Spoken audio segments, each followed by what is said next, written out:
세상의 많은 선지자들의 예언과 많은 사람들의 입의 말들을 통하여서 그 말씀을 우리에게 주셨는데, 그게 뭐냐면 하나님의 아들이 오실 것이다 라는 거죠. 예수께서 오실 것이다 라는 거죠. 그리고 그가 오셨다라는 거예요. 세상에는 많은 탄생이 있죠. 많은 출생이 있습니다. 많은 아이들이 태어나고, 또 저도 그렇게 태어났고. 그런데 아이들이 태어나면 사람들이 모두 다 기대를 합니다. 그러나 그럼에도 불구하고 기대대로 이렇게 정말 이렇게 잘 뭐라고 할까요? 그래서 성공적으로 살아가는 사람 별로 없고, 어떤 뭐 몇몇 유인들은 있겠죠. 그러나 거의 대부분 보면 평범하게 살다가 또 그렇게 인생을 마치는 그런 인생들이라는 거예요. 그런데 예수 그리스도의 탄생은 이 땅에 아기로 오셨어요.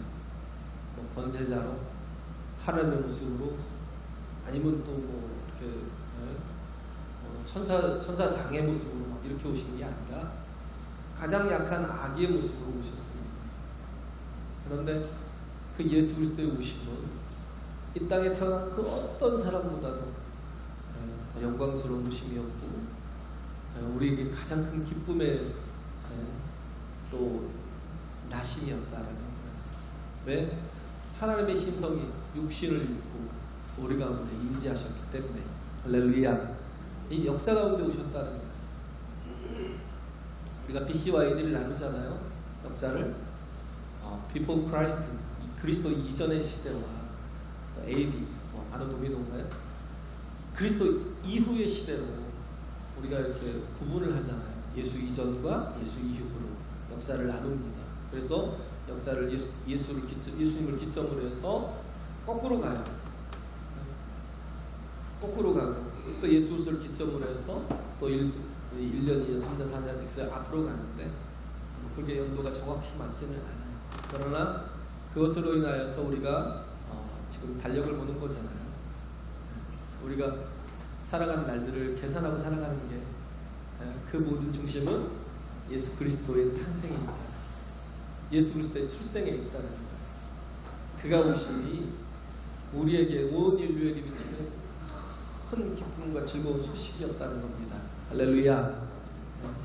그잖아요. 우리 10절에 보면 천사가 이르되 무서워 말라. 보라, 내가 온 백성에게 미칠 큰 기쁨의 좋은 소식을 너희에게 전하노라.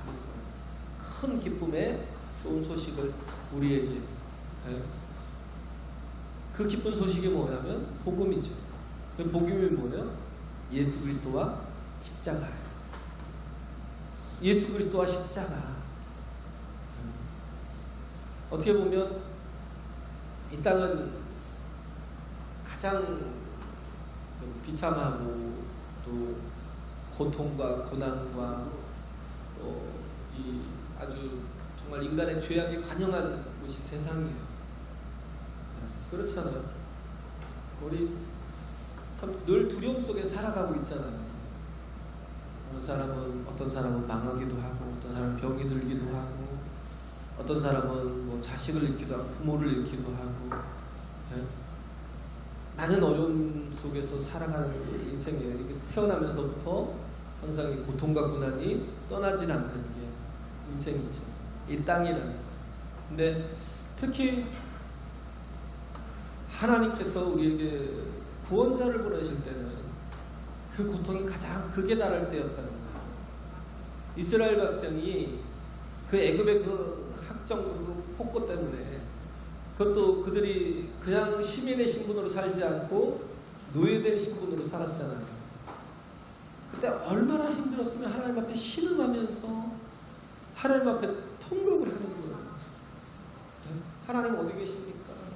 하나님 왜 우리를 외면하십니까?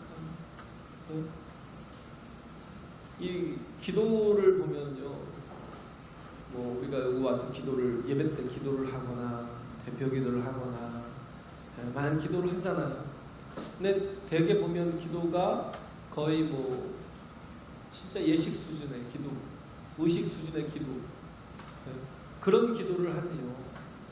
그런데 우리 새벽 기도를 하거나 혹은 또 뭐 낮에 와서 기도를 하든지 밤에 와서 기도를 하든지 하면 기도의 질이 달라요. 거의 통곡이에요. 제가 그러거든요. 거의 통곡이에요. 어느 때는 원망을 할 때도 있고 어느 때는 불평을 할 때도 있고 하나님 도대체 왜입니까? 욥이 그랬잖아요. 욥이 그렇게 하나님 앞에 도대체 이유가 뭐고 원인이 뭐고 왜 이러냐고 하나님 앞에 항의하고 항변하고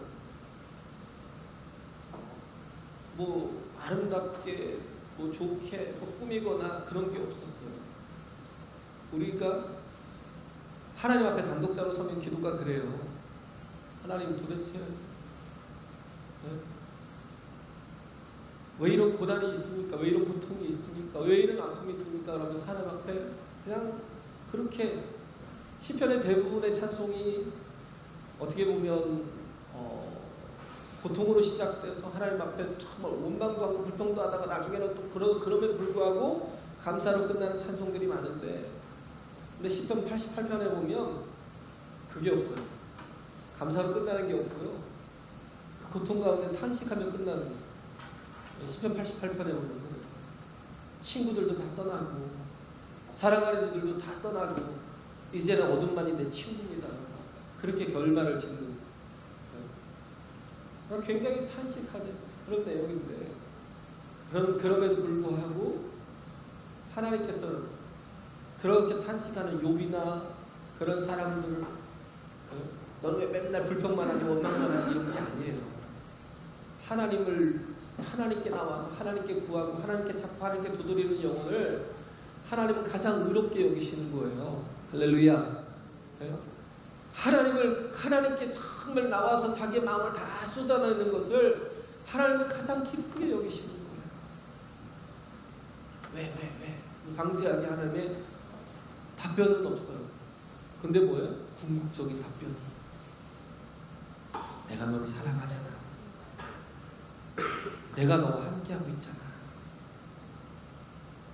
네가 고통 가운데 있지만 그러면 네가 병든 가운데 있지만 그럼에도 불구하고 너는 내 안에 있잖아. 이 한마디가 이 궁극적인 한마디 하나님의 들려주신 한마디가 우리에게는 완벽한 답변이라는 거예요. 그래서 내가 고난 가운데 있어도 하나님이 합력하여 선을 이루어 가실 것이다. 내가 이런 어려운 가운데 있어도 내가 하나님 안에 있기 때문에 하나님이 나를 사랑하시기 때문에 이 가운데서 나를 정금같이 나오게 하시지 나로 여기서 망하게 하고 나로 여기서 끝나게 하시지 않을 것이다 라는 확신이 있고 혹 설령 내가 정말 이렇게 고난을 당하다 죽는다 할지라도 내가 하나님 안에 있기에 하나님께서 나를 하나님의 나라로 이끄실 거예요 라는 그런 확신이 또 있는 거죠. 그 궁극적인 답변이 결국은 뭐냐면 하나님의 임재가 있다는 겁니다. 할렐루야. 내 영혼이 하나님의 임재 속에 있는 거 고난 가운데 있어도 아픔 가운데 있어도 내가 너와 함께 하잖아. 그래서 고난이 우리가 정말 보면 신앙이라는 건 뭐냐면 수용하는 거거든요. 받아들이는 거예요. 신앙이 없는 사람은 뭐냐면 수용이 안 돼요. 받아들일 수가 없어요. 특히 고난 가운데서 고통 가운데서 이해하거나 납득되거나 설득되지 못할 그런 이런 의문 속에서 절대 받아들이지 않아요. 왜? 믿음이 없기 때문에, 신학이 없기 때문에. 절대 받아들이지 않아요. 근데 신앙이라는 게 뭐예요? 영접하는 거. 영접하는 자고 그 이름을 믿는 자들에게는 하나님의 자녀가 되는 권세를 주셨으니. 그랬잖아요. 영접하는 게 뭐예요? 받아들이는 거예요. 이 또한 하나님께서 나를 연단하시기 위한, 나를 정금같이 나오게 하시기 위한 과정이구나라는 그 광야를 통과해서 그 광야를 통과해야 가나안 땅에 들어갈 수 있기 때문에 하나님께서 지름길로 갈 수 있게 하시겠지만 광야 40년이 그거는 복이 아니에요. 그 가운데 하나님이 임재하는 삶 속에서 그 광야 속에서 뭐예요? 하나님의 임재를 보았고 하나님의 영광을 보았고 하나님의 능력을 보았고 날마다 하나님의 이적과 기사와 표적을 경험했잖아요. 바위를 쳐서 물을 내시고 만나와 매출하기로 그들을 먹이시고 그들이 발이 부르트지 아니하고 그들이 의복이 헤어지지 않는 그 광야에서만 경험할 수 있는 하나님, 그 하나님을, 그 고난 가운데서 고통 가운데 서 있었을 때만이 경험할 수 있는, 만날 수 있는 그 하나님 앞에 또 정말 온전한 인격 대 인격으로 대면할 수 있는, 그래서 광야가 복이에요. 할렐루야. 병도 복이에요. 하나님 안에 있으면, 하나님 없는 병들면 굉장히 큰 저주요 고통이겠지만, 그러나 영원한 생명을 얻은 우리가 하나님 안에서 병들면 또 내가 또 주를 위하여 또 순교하고 희생하고 헌신하면 또 어때요? 십자가의 도가 세상 사람들에게는, 세상 사람들이라는 게 뭐예요? 멸망을 받을 자들이거든요. 멸망을 받을 자들에게는 미련하게 보여요. 십자가라는 것이, 십자가의 도라는 게 뭐예요? 십자가의 말씀이, 십자가의 메시지가, 십자가의 설교가 미련하게 보이는 거예요. 아니 왜 하나님 믿으면 복을 주고, 하나님 믿으면 형통함을 주고, 하나님 믿으면 강건함을 주고, 하나님을 믿으면 정말 출세하게 해주고, 하나님을 믿으면 세상의 모든 권력을 다 얻게 해줘야지. 하나님 믿는데 왜 이렇게 고통스러워? 하나님 믿는데 왜 맨날 당하고만 살아? 지방에 때문에 잠깐 통화를 한번 했었는데 그런 얘기예요. 어떤 목사님들은 목사님 그럼 맨날 또 당해요 그러는데, 제가 그랬어요. 당해도 괜찮습니다. 당해도 괜찮아요. 뻔히 알고도 당해도 괜찮아요. 그러나 우리가 할 일을 하면 된다는, 우리가 할 일을, 또 우리를 속이고 또 우리가 또 그것에 대해서 감사하지 않고 그로 인해서 또 당할 수도 있겠지만, 그러나 우리는 우리가 해야 될 그 십자가를 계속 지고 가는 거. 손해를 보고 또 상처를 받기도 하겠지만, 그러나 우리는 하나님이 계시잖아요. 그래서 십자가를 지고 가는 거, 십자가를 정말 지고 가는 그 삶이 세상 사람들에게 미련하게 보여요. 그런데 그것이 뭐예요? 사람들에게 구원을 주는 하나님의 지혜라는 거예요. 할렐루야. 그게 하나님의 지혜요, 하나님의 능력이라는 거예요. 헬라인은 지혜를 구하고 유대인은 능력을 구하고, 근데 멸망받을 사람들이 우리를 보기에는 어떻게 보여요? 무능해 보여요. 무슨 능력? 십자가 지는 게 무슨 능력? 마태복음 24장에 보면 하나님 어떤 분인가 나오잖아요. 포도원의 주인. 그가 6시에 나가서 사람들을 데려다가 포도원에 보내고, 그러면 다 됐잖아요. 그때 사람들 아예 다 뽑든지. 그래서 거기서 다 데려갔겠죠. 근데 9시에 또 나가는 거예요. 왜? 거기 가보니까 9시에 또 놀고 있는 사람들 또 있더라고요. 그래서 또 데려다가 또 포도원에 가서 일을 시키고, 12시에 나가서 또 데려오고, 3시에 또 나가서 데려오고. 그것까지는 괜찮아요. 이제 1시간밖에 일할 시간이 없는데도 불구하고 5시에 나가서 또 데려와서 그들을 데려와서 일을 시키는 거예요. 어떻게 보면 세상 사람들이 가진 생각이 뭐예요? 공평과 합리와 효율성이죠. 세상 사람들이 원하는 건 그런 거잖아요. 공평과 합리와 효율성이잖아요. 그렇게 따지면 굉장히 효율성이 떨어지잖아요. 하나님이 좀 바보 같기도 하고.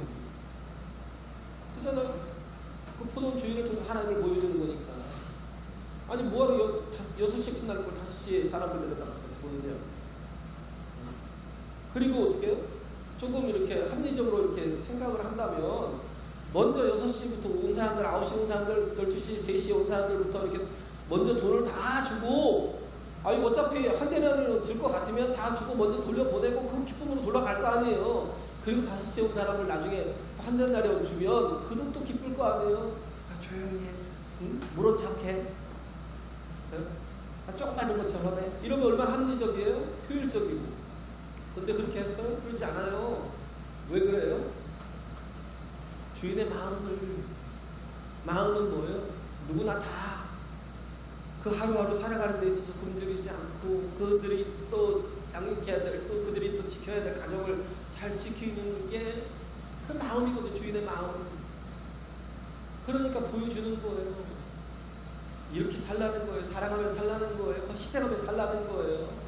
누구나 다 같이, 늦게 온 자건 먼저 온 자건 누구나 다 같이 함께하는, 함께 누리는 삶을 살라는 거예요. 이게 십자가인데 이걸 보여주는 건데 세상 사람들이 보기에는 굉장히 불합리하고 비효율적이고 불공평한 그런 걸로 보이는 거죠.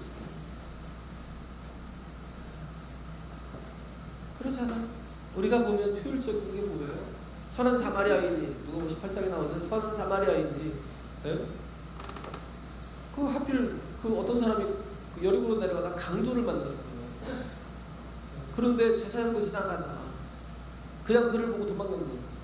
레위인도 그 지나가다 그를 보고 그냥 도망갔어요. 왜? 그게 더 효율적이고 그게 더 합리적이니까. 그를 그냥 잠깐 외면하지 뭐. 이렇게 어려운데 이렇게 험한 곳에서 내가 저를 돕다가 나 또한 돈을 가지고 있고 나 또한 멀쩡한데 내가 또 강도를 만나서 저 사람처럼 험한 죽게 되면 이게 뭐냐는 거예요. 저 사람 어차피 죽을 사람이니까 그냥 놔두고 가자. 저 사람 죽을 사람이니까 이게 세상에 말하는 공정과 합리와 효율성이라니까요. 인간이 자기의 자기 뜻을 가지고 살면요 모든 게 다 분열이 돼요. 왜? 그게 다 욕심이요. 그것이 다 남을 죽이고 내가 살아야 되기 때문에. 합리요? 효율? 요즘에는요 결혼도 안 하려고 그래요. 결혼도 안 하려고 그래요. 왜 같이 사냐는 거예요. 혼자 살지. 혼밥하고 혼수가고. 뭐예요? 다 이기적인 거예요. 자기 잔머리. 악인의 꾀를 쫓아가는 거. 그게 결국은 뭐예요? 자기를 망치는 길이에요. 돈을 많이 버는 게 다예요. 자기를 부유케 하려고 막 하다 보니까 뭐 세상에 다 아파하고 상처받고 굶어가고 썩어가고 있잖아요. 돈을 많이 벌어서 돈을 조금 벌어서 삼다수 마시는 게 그게 복된 거예요. 돈을 많이 벌어서 에비앙 마시는 게 생수통 통 들고 이렇게 플라스틱 통 들고 그렇게 마시는 게 그게 아주 합리적이고 효율적인 거예요. 인간이 다 망쳐놓은 거잖아요. 이 인간이 다 망쳐놓은 우리의 삶을 다 망쳐놓은 결과잖아요. 어디를 가든 다 약수가 있었는데 이제 약수터라는 자체가 찾을 수가 없어요. 저물 마시면 죽는 줄 알아. 인간이 망쳐놓은 것 때문에. 우리는 내 욕심 가지고 사는 게 아니라는 거예요. 그래서 하나님께서 우리 예수 그리스도를 보내셔서 뭘 알게 하셨어요? 하나님의 마음을, 하나님의 뜻을, 하나님의 또 정말 구원하시고 정말 생명을 주시고자 하는, 또 우리를 살리시고자 하는. 우리가 세상에 지식을 많이 들어서 좀 오래 살 수 있어요. 그잖아요. 이게 몸에 좋대. 이게 몸에 좋고 이게 뭐가 좋고 여기 뭐가 좋고 뭐. 그래서 최강 동안을 만들고 아주 그냥 몸을 맨날 가서 운동을 해갖고 아주 끝내지 몸매 만들어서 그걸 만들어서 뭐예요? 죄만 지어요. 죄만. 가만히 보세요. 그렇게 육체를 위해서 사는 사람들이 하는 짓이 뭔 줄 아세요? 하나님 앞에는 인색하고 자기 자신을 위해서는, 자기 자신의 쾌락과 향락을 위해서는 아주 후회해요. 그러면서 뭐예요? 그 결과는 죄라는 거예요. 우리 살아가는 인생의 목표가 오래 사는 게 아니에요. 100살까지 120살까지 살면 뭐 하겠어요? 수고와 슬픔뿐인데 짧게 살아도 하나님 안에 거하고 그러면 어떻게 됐어요? 기쁨이 있어요. 즐거움이 있어요. 평강이 있어요. 할렐루야. 진정한 화목이 있어요. 나와 하나님과의 화평이 이루어질 뿐만 아니라 나와 정말 주변에 살아나는 십자가의 도 외에는 사람을 살릴 길이 없어요. 하나님이 우리에게 예수 그리스도를 주신 건 우리에게 영원한 생명을 주시기 위해서. 이 땅에서 신음하고 두려워하고 고통하고 고난하는 거, 그건 다 누구나 그래요. 세상의 미물도 그럽니다. 곤충도 그래요. 우리 쉽게 죽이잖아요, 곤충도. 그래서 쉽게 곤충도 확 밟아 죽이잖아요. 뭐 바퀴벌레를 막 얼마나 끔찍해요. 막 확 빨래 죽이고, 막 아니면 에프킬라를 뿌려서 막 죽이고, 죽여도 양심의 가책을 느끼잖아요. 그 얼마나 또 그 바퀴벌레 입장에서는 슬프겠어요. 고난의 고통이. 그런데 그것보다는 인간의 고통이 좀 큰 거예요. 인간의 고통을 당하는 게. 근데 우리의 고통보다 하나님의 고통이, 우리보다 더 크신 하나님이 당하는 고통이 얼마나 크시겠어요. 아들 예수 그리스도를 이 땅에 보내셔서 십자가를 지게 하신 그 고통이 얼마나 큰 고통이 상상이나 하시겠어요. 이 땅에 오신 것 자체가, 인간의 육신을 입고 이 땅에 오신 것 자체가 자기를 완벽하게 낮춘 거 아니에요. 가장 높은 곳에서 영광을 받으시고 찬송을 받으시고 모든 천사들과 모든 만물의 경배를 받으시는 하나님이 이 땅에 오셔서 육신을 입고 오셔서 사람들에게 천대와 멸시와 핍박을 당하셨다고 생각합니다. 그리고 그 마지막은 십자가였어요. 십자가의 고통이 어떤 고통인 줄 아셔요? 그냥 단순히 죽는 고통? 아니요. 영원한 삼일체신 하나님께서 그 성자 예수께서 그 가장 그 고통스러운 그 순간에 뭐예요? 하나님께서 그와 이게 분리되어 있는 거죠. 단절되어 있는 거죠. 그래서 아버지야, 어찌하여 나를 버리시나이까 라는 그런 진정한 삼위일체이신 하나님이 이 땅에 육신을 입고 오셔서 우리의 모든 죄를 다 예수께 하나님께서 우리 모든 인류의 죄를 다 예수께 전가시키셨잖아요. 우리 모든 인류의 죄를 지고 예수님 십자가에 지시는데, 그렇기 때문에 뭐예요? 하나님이 단절되십니다.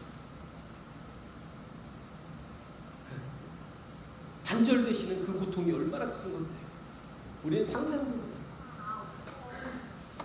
그가 이 땅에 오신 이유가 뭐예요? 목적이 뭐예요? 왜 큰 기쁨의 좋은 소식이 된다는 거예요? 우리를 구원하시기 위해서. 그 방법은 십자가 지시는 거였다. 두 가지 임피테이션이 있습니다. 두 가지 전가가 있어요. 하나는 뭐냐면 우리의 죄. 우리의 죄를, 정말 그 죄의 고통이 얼마나 심해요. 우리가 죄를 짓고 나면 두려워요.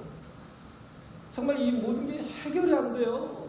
내 힘으로는 도무지 이 죄의 굴레에서 벗어날 수가 없어요. 마귀는 계속 정죄를 해요. 인간은 어쩔 수 없는 죄인인데, 그잖아요. 어쩔 수 없는 죄인인데, 인간은 그 죄의 문제가 해결이 되지 않으면 죽을 때까지 죄로 인해서, 죄책으로 인해서 고통하다가 죽어요. 그런데 하나님께서 아들 예수 그리스도를 이 땅에 보내셔서 하신 일이 뭐예요? 우리의 모든 죄를, 인류의 온갖 더럽고 추하고 악하고 그런 모든 죄를 다 예수께 전가시키셨어요.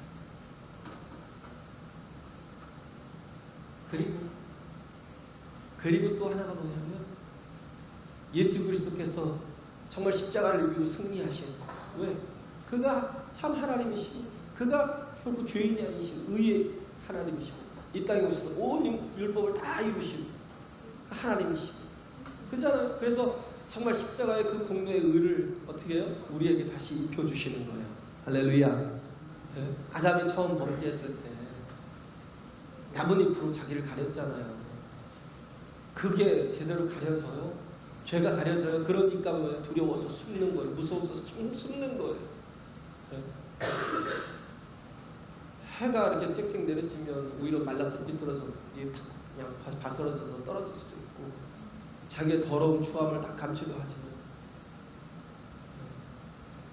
또 바람이 불면 또 날려서 또 이렇게 자기 모든 허물이 다 드러날 수 있고, 이 세상이 그래요. 이 하나님이 드러나야 되는데 잘못하면 이렇게 메신저가 드러날 때가 있어요. 굉장히 이렇게 메시지가 중요한데 메신저가 드러날 때가 있어요. 자꾸 복음을 전하다 보면, 사람들이 은혜를 받다 보면 예수님을 막 더 높여야 되고 하나님을 더 높여야 되는데 언제부턴가 목사라는 사람이 더 높아요. 막 그를 막 아주 막 굉장히 신성화시켜요. 신성화. 그것도 뭐 웬만한 사람이 아니라 뭐 수만 명, 수십만 명의 교회 성도들이 그러면 이건 본인도 교만해지고. 그런데 어느 한순간에 인간은 다 죄인인데 한순간에 다 까발려지고 바람이 불어서 해가 가리고 있던 그 나뭇잎을 다 빨려버려서 다 쓰러져서 죄가 드러나면 인간의 추함이, 인간은 어쩔 수 없는 죄인인데 자꾸 그런 인간을 추종하고 사람을 더 의지하니까 바울도 그게 굉장히 두려운 거예요. 고린도 교회가 왜 그래요? 가장 약한 사람들을 모아놨는데 그잖아요. 학벌도 너희들이 보라는 거에 문벌 좋은 자가 있는지, 아니면 정말 이렇게 남들보다 이렇게 뛰어난 자가 있는지, 아니면 건강한 자가 있는지 다 보라는 거에 약하잖아, 무식하잖아, 가장 또 이렇게 가난하잖아. 그런 자들이 너희들인데 너희들이 그런 약한 자들임에도 불구하고 교회를 모아서 세상의 방법을 갖고 와서 자꾸 강해지려고 하냐? 내 뜻, 내 주장, 내 생각을 자꾸 관철시키려 하다 보니까 어떻게 해요? 파를 만들어야죠. 파벌을 만들잖아요. 나는 바울파, 나는 아볼로파, 나는 개박파인데, 나는 그리스도파야. 왜? 안 보이거든요. 누구 의지할 사람이 없으니까. 서로 나눠지는 거예요. 자기 뜻 가지고 서로 나눠서 그렇게 분열하고 자기 뜻을 관철하겠다. 싸우고. 양희원의 제가 얘기했잖아요. 작은 연못. 그 노래를 아침에 잠깐 듣고 왔는데, 깊은 숲 그 오솔길 옆에 작은 연못이 하나 있었는데 거기에 작고 예쁜 그 붕어 2마리가 있어요. 그런데 서로 어떻게 해요? 미워서 막 싸우는 거예요. 이 연못도 작은데 너까지 있어갖고 내가 어떻게 살아? 너까지 그래서 너까지 너랑 같이 나눠 먹고 살고 내가 같이 모든 걸 공유하는 게 얼마나 힘든 거야 하고 막 서로 물어뜯고 하다가 하나가 죽었어요. 살이 썩어서 떠오르니까 물에 떠오르니까 나중에 어떻게 해요? 물도 썩더라는 거예요. 그래서 어떻게 됐어요? 그 한 마리도 같이 죽었어요. 내가 이겨야 승리하는 게 아니라 내가 져야 이기는 거예요. 할렐루야. 져야 내가 어떻게 해요? 관계를 맺을 수 있어요. 하나님께서 예수 그리스도를 보내신 이유가 뭐예요? 십자가를 지시게 하기 위해서. 예수께서 우리를 제자 삼으신 이유가 뭐예요? 나를 부인하고 우리의 십자가를 지고 주님이 가신 그 길을 그대로 쫓아 행하라고. 할렐루야. 세상 사람들이 보기에 그 미련해 보이고 무능해 보이지만 그것이 어떻게 해요? 사람들에게 구원을 주시는 하나님의 지혜요, 하나님의 능력이라는 거. 우리는 오래 살기 위해서 이 땅에 존재하는 게 아니라 우리는 영원한 생명을 얻기 위해서 이 영원한 생명을 살기 위해서 이 땅에 정말 살아가는 거예요. 할렐루야. 아멘. 달라요. 영원한 생명을 얻기 위해서 뭐가 필요해요? 십자가의 도, 십자가의 말씀, 하나님의 뜻이. 십자가의 도라는 게 뭐예요? 하나님의 뜻이 이루어지는 거. 그잖아요. 여기서도 보면 누가 있었어요? 예수님이 역사상에 오셨다는 게 증명이 되는 게 아구스토라는 황제가 있었고 구레뇨라는 그때 그 시리아의 총독이 있었다는 걸 얘기를 하잖아요. 이건 뭐예요? 예수께서 분명히 역사 가운데 오셨다는 거예요. 하나님의 아들이 정말 미가서 5장인절에도 그러지만 베들레헴을 통해서 오시겠다라고 약속하셨고요. 또 이사야를 통해서도 정말 그가 오셔서 모든 정사와 권세를 가지신 이가 이 땅에 오실 것이다라고 예언하시고 그가 오셔서 우리를 위해서 정말 털 깎는 자 앞에 양같이 그렇게 우리를 위해서 희생하고 헌신하고 속죄양으로 우리를 위해서 죽으실 것이다라고 예언하시고 그렇게 해서 그 예언된 수많은 많은 예언을 거친 예수께서 이 땅에 오셨고 그 오신 증거가 역사에 남아있는 거예요. 그리고 그 아구스토가 뭐예요? 모든 이들은 다 자기 고향으로 가서 호적을 정리하라. 이게 그 시대에 그런 일이 있었다라는 거예요. 그래서 요셉이 정혼한 마리아를 데리고 호적하러 갔지만 그 정혼한 마리아는 뭐예요? 만삭이 되어 있는 거예요. 그런데 이 여인은 뭐예요? 성령으로 잉태되신 분이라는, 성령으로 잉태했다는 거예요, 아이를. 근데 요셉이 너무나 부끄러워서 성령이 그걸 알지 못하니까 그냥 조용하게 은밀하게 끊으려고 했는데 파혼을 하려고 했지만 천사가 와서 그러는 거예요. 야, 두려워하지 마. 저가 남자를 알아서 저렇게 잉태한 게 아니야. 하나님의 뜻이 있어서 아들을 주시려고, 이 땅에 주시려고 성령으로 잉태되신 거야. 그 말을 믿었어요. 그래서 어떻게 해요? 함께 베들레헴에 갔는데, 베들레헴에 갔지만 아무도 만삭이 된 그 여인을 해산할 수 있도록 영접하는 이가 한 사람도 없더라는 거. 이게 얼마나 슬퍼요.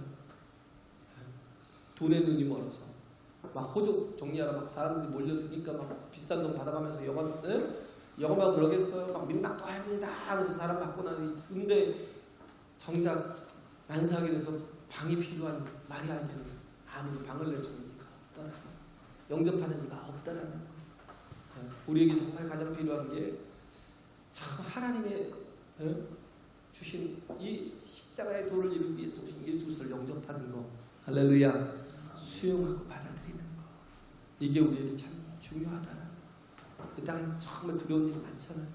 그러나 그 모든 일들을 해결하실 이가 예수 그리스도라는 거. 그 고난 가운데서 우리를 구원하실 분이 예수 그리스도라는 거. 우리가 이걸 알아야 되는 거예요. 그래서 우리가 하나님 앞에 정말 우리 모든 것들이 이 정말 예수 역사 가운데 오셔서 또 우리를 구원하신 예수 그리스도를 완전히 알기 위해서 이 십자가의 도가 미련하게 보일 수밖에 없죠. 왜? 영이 달라요. 그래서 고린도전서 2장에 보면 그렇잖아요. 성령이 오셔서 모든 걸 다 깨닫게 하시고 말씀해 보여주시고, 마치 그렇기 때문에 우리가 해야 될 게 뭐냐면 통회하라. 우리가 예배 때 와서 해야 될 게 뭐냐면 통회하고 자박하고 우리의 모든 죄를 다 토설하고 회개하고, 상하고, 하나님께서 구하시는 심령이 뭐예요? 상하고 통회하는 자. 할렐루야. 그런 사람을 하나님께서 원하시는 거예요. 그런 사람이 뭐예요? 하나님과 교통할 수 있는 사람. 여기 와서 예의와 형식만 갖추고 그렇게 예배하는 게 아니라 하나님이 나의 구원이시오, 나의 생명이십니다. 나를 구원해달라고, 나를 불미해달라고, 불쌍해달라고 통회하고 기도하고, 그리고 우리에게 또 정말 다 쏟아낸 우리 안에 성령의 충만함을 구할 때 우리에게 보이는 거예요. 성령의 충만함이라는 게 우리가 산의 정상에서 온 것 같아요.